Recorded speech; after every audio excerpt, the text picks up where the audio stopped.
So last time मैंने आपको एक क्वेश्चन दिया था, इस क्वेश्चन का आंसर काफ़ी स्टूडेंट्स ने करा भी होगा, एक बार देख लेते हैं, फिर उसके बाद आगे बढ़ेंगे हमारे टॉपिक के साथ। How much work should be required for the transfer of 6 electrons. Electrons दिए हुए हैं 6 electrons from point A two point B through a 6 volt battery, मतलब वोल्टेज दी हुई है 6 वोल्ट। तो आप पहले क्या करोगे, जो दिया हुआ लिख लो। वोल्टेज कितनी दी हुई है, 5 वोल्ट, आई एम सॉरी 6 नहीं है वो 5 है, 5 वोल्टेज दी हुई है, वर्क डन निकालना है, राइट। आपको क्यू नहीं पता, लेकिन आपको नंबर ऑफ इलेक्ट्रॉन्स पता है, राइट। आपको अगर नंबर ऑफ इलेक्ट्रॉन्स पता है तो क्यू इजीली निकाल सकते हैं। Q equal to N E, formula लगाएंगे। एन क्या है, नंबर ऑफ इलेक्ट्रॉन्स, ई क्या है, चार्ज ऑन 1 इलेक्ट्रॉन, फॉर्मूला लगा दो, वैल्यू पुट कर दो। 6 इंटू चार्ज ऑन 1 इलेक्ट्रॉन होता है 1.6 इंटू 10⁻⁻19। बस यही चीज़ करनी थी इस क्वेश्चन में, बाकी सब कुछ इजी था। फिर तो डायरेक्ट हमारा फॉर्मूला लग जाएगा, V equal to W by Q, right. That was quite simple. आपको वर्क डन निकालना है तो V इंटू क्यू होगा हमारा W। V की वैल्यू 5 है, Q की वैल्यू हमने अभी निकाली, Q equal to N E से 6 इंटू 1.6 इंटू 10⁻⁻19। सो इससे आंसर आ जाएगा आपका समवेयर अराउंड 48 इंटू 10⁻⁻19 यूनिट होती है वर्क डन की जूल्स। तो 48 इंटू 10⁻⁻19 जूल्स, ये आपका फाइनल आंसर आ गया। इस तरह क्वेश्चन सॉल्व करेंगे। क्वेश्चन मुश्किल नहीं था, सिर्फ एक चीज़ का ध्यान रखना था कि यहाँ पे V equal to W by Q में Q की वैल्यू डायरेक्टली नहीं दी हुई, आपको Q की वैल्यू निकालनी है। किस फॉर्मूले से, Q equal to N E, ये वाले फॉर्मूले से Q की वैल्यू हमने पहले निकाली, फिर उसके बाद वर्क डन पुट किया। ठीक है, अब हम स्टार्ट करते हैं ओम्स लॉ के साथ।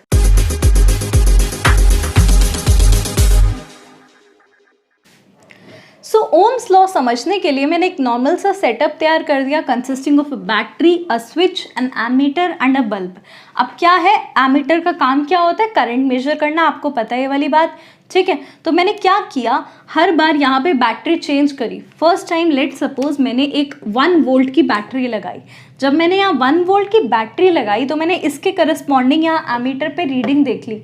अभी एमीटर क्या बता रहा है, करंट बता रहा है।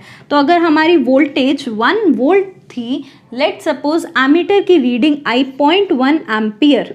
ठीक है, 0.1 एम्पियर रीडिंग आई। अब मैंने क्या किया, यहाँ बैटरी चेंज करी, डबल कर दी, 2 वोल्ट्स की बैटरी लगा दी। जब जैसे ही मैंने यहाँ पे 2 वोल्ट्स किया, मैंने करंट की रीडिंग देखी। करंट की लेट सपोज इस बार रीडिंग आती है 0.2 एम्पियर। ठीक है, बैटरी कितनी थी, 2 वोल्ट्स की, करंट की रीडिंग क्या आई, 0.2 एम्पियर। ठीक है, अब हमने क्या किया, इसको और आगे बढ़ाया, ये बैटरी कर दी हमने 3 वोल्ट्स की। ठीक है, बैटरी 3 वोल्ट्स की कर दी। यहाँ बैटरी जब 3 वोल्ट्स की थी तो करंट की रीडिंग लेट सपोज आई हमारी 0.3 एम्पियर। ये सारे कैलकुलेटेड था डाटा, हम अभी ये रफली ले रहे हैं। ठीक है, तो क्या किया हमने, इसी डाटा को एक ग्राफ पे प्लॉट किया।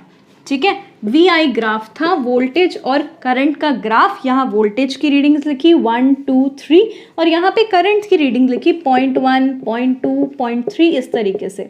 तो मैंने हर बार करंट वर्सेस वोल्टेज का ग्राफ में देखा कि जब 1 वोल्ट था तो 0.1 करंट था, जब 2 वोल्ट हुआ तो 0.2 करंट। सो इस तरह से जब मैंने ये पॉइंट्स प्लॉट करे तो मुझे यहाँ से एक स्ट्रेट लाइन मिल रही थी, राइट। मैंने सारे पॉइंट्स ज्वाइन करे तो मुझे एक स्ट्रेट लाइन मिल रही थी। ऑल्दो अभी इतनी स्ट्रेट नहीं दिख रही होगी बोर्ड पे आपको, लेकिन यहाँ से एक एकदम स्ट्रेट लाइन मिल रही थी।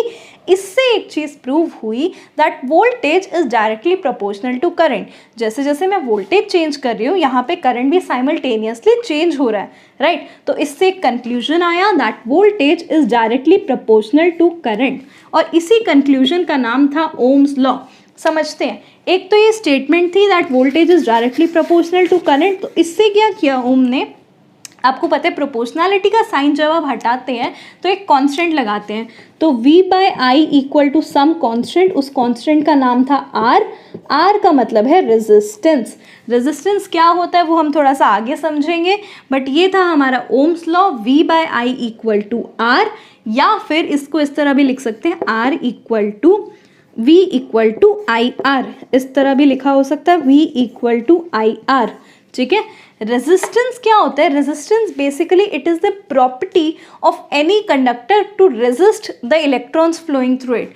यहाँ पे जो इलेक्ट्रॉन्स पास कर रहे हैं, जो करंट पास कर रहे हैं, किसकी वजह से? इलेक्ट्रॉन्स की वजह से हो रहा है ना। तो इन इलेक्ट्रॉन्स की मूवमेंट में कुछ ना कुछ हर्डल होती है ना, कुछ ना कुछ रुकावट होती है, उस रुकावट का नाम ही रेजिस्टेंस होता है। डिटेल में समझते हैं इस चीज़ को। पहले इसकी एसआई यूनिट देख लेते हैं। रेजिस्टेंस आर से रिप्रेजेंट करते हैं। एसआई यूनिट होती है ओम। ये जो साइंटिस्ट है इन्हीं के नाम पे है एसआई यूनिट। सिंबल इस तरह होता है, यूनिट होती है ओम, राइट। तो रेजिस्टेंस की यूनिट हो गई ओम, वोल्टेज और करंट की यूनिट ऑलरेडी आपको पता है। सो मैंने यहाँ डेफिनेशन लिख दी है रेजिस्टेंस की। Resistance is what? The property of a conductor to resist the flow of charges through it.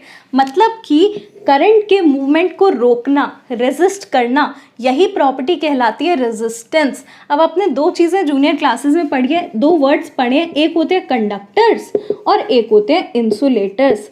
इन दोनों टर्म से आई होप आप फेमिलियर होंगे, ठीक है। तो अब कंडक्टर्स क्या है? आपने पहले देखा था कंडक्टर्स वाले सब्सटेंसेस होते हैं जो इलेक्ट्रिसिटी इजीली कंडक्ट करते हैं, है ना। तो अब क्या है? और इंसुलेटर्स वाले सब्सटेंसेस होते हैं जो इलेक्ट्रिसिटी नहीं इजीली कंडक्ट करते हैं ना, या फिर जो बैड कंडक्टर्स होते हैं। अब समझते हैं कंडक्टर्स को ऐसा क्यों कहा जाता है कि इलेक्ट्रिसिटी इजीली कंडक्ट करते हैं। रीज़न क्या होता है? कंडक्टर्स में लेट सपोज कंडक्टर में एग्जांपल ले लूँ, सिल्वर, गोल्ड, ये सब क्या है? Good conductors. क्या है? ये वाले मेटल्स गुड कंडक्टर्स हैं। तो कंडक्टर्स क्या होता है इनमें? इनकी रेजिस्टेंस बहुत लो होती है, राइट। इनकी रेजिस्टेंस बहुत लो होती है। अब क्योंकि इनकी रेजिस्टेंस लो होती है, ठीक है, तो आपने एक चीज़ पढ़ ली R = V/I से। रेजिस्टेंस लो है तो करंट क्या होगा? इनवर्स रिलेशन है ना, दिख रहा है यहाँ से क्लियरली। रेजिस्टेंस लो है तो कंडक्टर्स में से जो करंट पास करेगा वो क्या होगा? Current pass would be very high, ठीक है। तो आज आप रीज़न समझ गए कि कंडक्टर्स को ऐसा क्यों बोलते हैं दैट दे कंडक्ट इलेक्ट्रिसिटी, क्योंकि कंडक्टर्स की रेजिस्टेंस लो होती है। रेजिस्टेंस क्या बताया मैंने? वो वाली प्रॉपर्टी जो रेजिस्ट कर रही है इलेक्ट्रॉन्स के मूवमेंट में या फिर चार्जेस के मूवमेंट में, है ना। अब इसका ऑपोजिट अगर हम देखें इंसुलेटर्स, तो इंसुलेटर्स क्या है? वाले सब्सटेंसेस जिसके थ्रू करंट इजीली नहीं पास कर रहा। तो रीज़न क्या है क्यों इनके थ्रू करंट नहीं इजीली पास कर रहा? क्योंकि इनका रेजिस्टेंस बहुत हाई है। रेजिस्टेंस इज वेरी हाई, ठीक है। अब रेजिस्टेंस हाई है तो ये वापस फॉर्मूले पे जाओ। रेजिस्टेंस और करंट का क्या रिलेशन है? अगर रेजिस्टेंस बहुत ज़्यादा हाई होगा तो करंट क्या होगा? बहुत लो होगा, ठीक है। यही रीज़न होता है that insulators are generally poor conductors of electricity, right. तो अब एक और चीज़ पे हम आते हैं, R = V/I। ये जो आपने टर्म लिखी R = V/I, रेजिस्टेंस आप ओम्स में लेते हैं, ठीक है। अगर आपको डिफाइन करना आ जाए 1 ओम, डिफाइन 1 ओम, तो आप क्या लिखेंगे? अब ये चीज़ मैं आपको पहले भी बता चुकी हूँ जब हमने पिछली वीडियो में देखा V = W/Q। तो मैंने क्या बताया था? डिफाइन 1 वोल्ट कैसे डिफाइन कर रहे थे? When work done of 1 joule through a charge of 1 coulomb, है ना। दोनों चीज़ों को 1 पुट कर देते थे और आंसर आ जाता था। तो यहाँ भी एग्जैक्टली इसी तरीके से करेंगे। R = V/I, आपको R 1 ओम करना है, डिफाइन 1 ओम, और ये डेफिनेशन आ सकती है, ठीक है। तो 1 ओम को आप कैसे डिफाइन करेंगे? When a potential difference of 1 volt is applied through a circuit having a current of 1 ampere, दोनों चीज़ों को 1 कर दिया तो आंसर आ गया। रेजिस्टेंस क्या होगी? 1 ओम।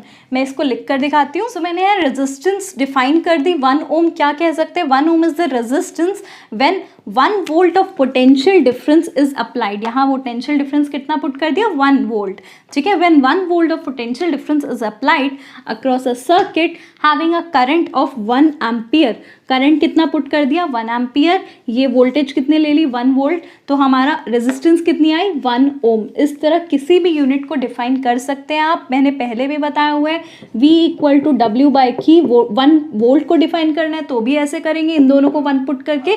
करंट को डिफाइन करना है I = Q/T, तो इस तरह को इसको डिफाइन करना है तो भी इसी तरीके से करेंगे 1 एम्पियर को, ठीक है ना। तो ये किसी भी यूनिट को डिफाइन करने का तरीका हो गया। अब एक चीज़ समझते हैं, रेजिस्टेंस और करंट का आपको रिलेशन पता चल गया कि करंट इंक्रीज होता है तो रेजिस्टेंस क्या होता है, डिक्रीज होता है ना। इन दोनों का रिलेशन इनवर्स है। अब एक चीज़ समझिए, एक तो 2-3 रिलेशंस आपको पता होने चाहिए कि आर और करंट का रिलेशन इनवर्स रिलेशन है, वी और आई का रिलेशन डायरेक्ट रिलेशन है। अब क्या है, यहाँ पे करंट इंक्रीज होगा तो रेजिस्टेंस डिक्रीज होएगी। अब ऐसी कोई डिवाइसेस जिसमें आपने क्या करना है, आपको वोल्टेज को सेम रखना है, वोल्टेज को चेंज नहीं करना, वोल्टेज सेम रखनी है, लेकिन आपने करंट चेंज करना है, करंट इंक्रीज या डिक्रीज करना है। सो ऐसी सिचुएशन में हम क्या कर सकते हैं, रेजिस्टेंस इंक्रीज या डिक्रीज कर सकते हैं। आपको पता है रेजिस्टेंस के चेंज होने से करंट में चेंज आएगा। तो ऐसी डिवाइसेस जहाँ हमें रेजिस्टेंस चेंज करना है हर बार, ऐसी डिवाइसेस कहलाती है rheostat. Rheostat. So basically rheostat is what? A device that changes the resistance whenever required are called rheostat. अब rheostat का पर्पस क्या है, जब हमें करंट को चेंज करना है हर बार तो हम rheostat लगाते हैं, मतलब ऐसे डिवाइस लगाते हैं जिसका रेजिस्टेंस वेरी हो सकता है, चेंज हो सकता है। यहाँ रेजिस्टेंस हाई होगा तो करंट लो आएगा, करंट हाई होगा तो रेजिस्टेंस लो आएगा। ये चीज़ आपको ऑलरेडी पता है। तो ये डिवाइस अगर आपको आ जाए rheostat का मतलब क्या होता है तो आप लिख सकते हैं। अब आते हैं क्वेश्चंस पे, इनसे ओम्स लॉ से क्या क्या क्वेश्चंस पूछे जाते हैं। अब अगर आपको कॉन्सेप्ट समझ आ गया, ये वाला क्वेश्चन आप खुद करके देखिए। When a 12 volt battery is connected through an unknown resistor, resistance नहीं दी हुई, आपको बोला हुआ है दैट कोई अननोन रेजिस्टर है, उसके साथ एक 12 वोल्ट बैटरी कनेक्टेड है, करंट दिया हुआ 2.5 मिली एम्पियर, इतना करंट फ्लो करता है। आपको निकालनी है रेजिस्टेंस, रेजिस्टेंस निकालनी है, डायरेक्ट फॉर्मूला डाल देंगे। क्या फॉर्मूला है, R = V/I। अब सिर्फ इसमें एक चीज़ ध्यान रखनी है, जब आप यहाँ वैल्यूज़ पुट करो 12 डिवाइडेड बाय आई की वैल्यू क्या है 2.5 मिली एम्पियर, करंट कितना दिया हुआ है 2.5 मिली एम्पियर, इसे चेंज करना पड़ेगा एम्पियर में। और कन्वर्जन्स मैंने फर्स्ट वीडियो में एक्सप्लेन करी थी, 2.5 × 10⁻³ ये हो गया एम्पियर में। ये वैल्यू यहाँ पुट करेंगे, यहाँ की करंट की वैल्यू क्या डालेंगे 2.5 × 10⁻³ ये ऊपर जाके बनेगा 12 डिवाइडेड बाय 2, यहाँ से पॉइंट गया 120 डिवाइडेड बाय 25 × 10⁻³ सॉल्व करके इसका आंसर आएगा 25 8 तो 8000 आर है तो यूनिट क्या होगी ओम, तो 8000 ओम आंसर आएगा। दैट वाज क्वाइट सिंपल, सिर्फ एक कन्वर्जन का ध्यान रखना था। यहाँ करंट को मिली एम्पियर में चेंज करेंगे एम्पियर में, ठीक है। एक और क्वेश्चन देखते हैं। सो मैंने यहाँ क्वेश्चन लिख दिया है, when the potential difference is 60 volt. एक बार आप खुद ट्राई करने वाला क्वेश्चन, 60 वोल्ट पोटेंशियल डिफरेंस दिया हुआ है, then 4 ampere current drawn from the source, current दिया हुआ है 4 एम्पियर, मतलब मैं डायरेक्टली यहाँ लिख लूँ वोल्टेज कितनी है 60 वोल्ट, करंट ड्रॉन कितना है, आई की वैल्यू है 4 एम्पियर, ठीक है। नेक्स्ट टाइम वो कह रहे हैं करंट कितना ड्रॉ किया जाए अगर वोल्टेज हो हमारी 120 वोल्ट, वोल्टेज इंक्रीज करी गई 120 वोल्ट में, तो करंट ड्रॉन पूछा हुआ है। दो तरीके से क्वेश्चन सॉल्व हो सकता है। फर्स्ट मेथड देखते हैं पहले हम, यहाँ V और I दिया हुआ है तो डायरेक्ट R निकाल लो, R = V/I, ठीक है। तो डायरेक्टली किया 60/4 दैट इज इक्वल टू 15 ओम। अब क्या किया, यहाँ पे वापस फॉर्मूला लगाया R = V/I, ठीक है। अब इसके बाद क्या किया, R की वैल्यू दी हुई है, V दिया हुआ है, I नहीं दिया हुआ, तो I = ये यहाँ गया V/R, वैल्यूज पुट करी 120 डिवाइडेड बाय यहाँ से आंसर आया था 15 और इसे सॉल्व कर दिया 8 एम्पियर। अब क्या है, ये तो फर्स्ट तरीका हो गया मेथड, ये फर्स्ट मेथड हो गया करने का। सबसे पहले यहाँ की रेजिस्टेंस निकाली, उसके बाद क्या किया, यही रेजिस्टेंस यहाँ पे पुट कर दी और आंसर आ गया। एक और तरीका है इसी क्वेश्चन को सॉल्व करने का, वो देखते हैं। यहाँ पे अब समझो इस चीज़ को मैं डायरेक्ट भी कर सकती हूँ, यहाँ पे R = V/I फॉर्मूला लगाया, ठीक है। वोल्टेज V1 ले ली, यहाँ वोल्टेज V1 है, करंट I1 है, यहाँ पे वोल्टेज चेंज कर दिया V2, करंट I2 पूछा हुआ है, R = V1/I1। अब मैंने यहाँ भी फॉर्मूला लगा दिया R = V2/I2। अब यहाँ सेम रेजिस्टर की बात कर रहे हैं, कहीं ये तो नहीं लिखा कि रेजिस्टर चेंज हो रहा है ना, सेम सोर्स है मतलब सेम रेजिस्टर है, तो R की वैल्यू सेम है, तो R = V1/I1, यहाँ क्या लिखा हो R = V2/I2। आप क्या कर सकते हैं, दोनों को कंपेयर कर सकते हैं, यानी V1/I1 = V2/I2। इससे फॉर्मूला लगाएंगे तो भी आंसर हमारा सेम आएगा। V1 की वैल्यू दी हुई है 60, I1 की वैल्यू दी हुई है, V2 की वैल्यू दी हुआ है और ये पूछा हुआ है, ठीक है। तो इजीली आप इस तरह भी सॉल्व कर सकते हैं। आपको रेजिस्टेंस नहीं पूछी हो तो रेजिस्टेंस निकालने की ज़रूरत नहीं है, डायरेक्ट ये फॉर्मूला लगाएंगे V1/I1 इक्वल टू V2/I2 तो भी आंसर आएगा। तो ये भी हमारा सेकेंड मेथड हुआ क्वेश्चन सॉल्व करने का।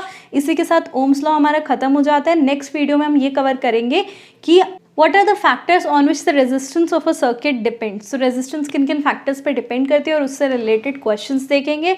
until then take care, bye bye and have a nice day।